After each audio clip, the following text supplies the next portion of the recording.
To the friends here today for the FIBA Basketball World Cup Asian Qualifiers Window 4 with us, Scotty Thompson, Carl Tamayo, Kevin Cambao, and Chris Newsome. Let me start off with Scotty. Scotty, you were not able to join the team the last time.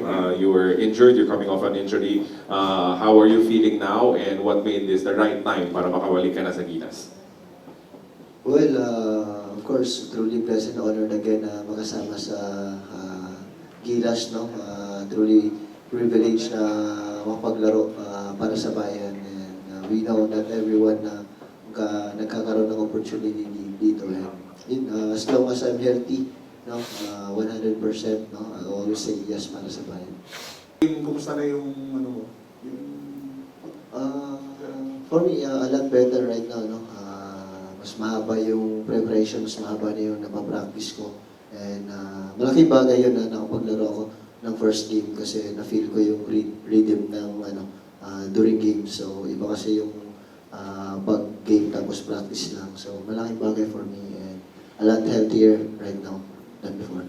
How about nung tune-up against yung Korean team tsaka yung kanina yata tune-up kayo. So kumusta din yun?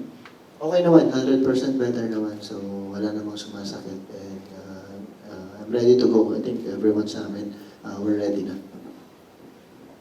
Justin Ata likely out for this window. Being his teammate din sa Ginebra, anong tingin mo doon sa absence ni JB for this window and paano nyo kaya mapupunan yun, yung absence? Like everyone was saying, mahirap i-fill yung spot ni Justin, just one guy. We need to step up each and every one sa amin, no? It's a collective effort and a team effort para sa amin.